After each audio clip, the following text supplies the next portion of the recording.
দেশের রাজনৈতিক পরিস্থিতি নিয়ে আলোচনা করতে গুলশানে দলের চেয়ারপারসনের রাজনৈতিক কার্যালয়ে গণফোরাম ও এনডিএমের সাথে বৈঠক করে বিএনপি। বৈঠক শেষে দলের স্থায়ী কমিটির সদস্য আমির খসরু মাহমুদ চৌধুরী বলেন, মব সংস্কৃতির বিরুদ্ধে শক্ত অবস্থানে রয়েছে বিএনপি। মবক্রেসির বিরুদ্ধে বিএনপি শক্ত অবস্থানে আছে, সেই অবস্থান থেকে বিএনপি সরে দাঁড়াবে না।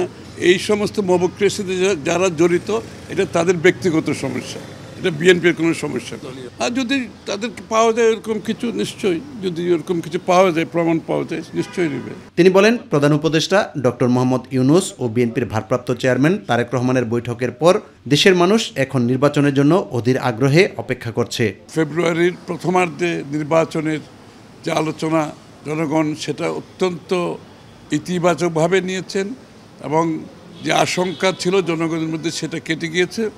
সমস্ত জাতি এখন নির্বাচনী টানেলে প্রবেশ করেছে। এনডিএম ও গণফোরামের নেতারা বলেন, দেশে গণতন্ত্র প্রতিষ্ঠায় একসাথে কাজ করবে সমমনা দলগুলো। বাংলাদেশে নির্বাচনের যে অনিশ্চয়তা এবং গণতান্ত্রিক প্রক্রিয়ায় রাষ্ট্রকে যে উত্তরণের যে পথ, সেটা নিয়ে যে কালো মেঘ দেখা দিয়েছিল, সেটা সমাধান হয়। বিএনপির নেতৃত্বে যুগপৎ আন্দোলন ওই জায়গাটাতে জনগণের জন্য তৈরি করেছে। এখন আমরা নির্বাচনের অপেক্ষায়, বাকি সব কাজ আমরা যেটাই করব একত্রিতভাবে করব। ইউসুফ আলী, মাই টিভি, ঢাকা।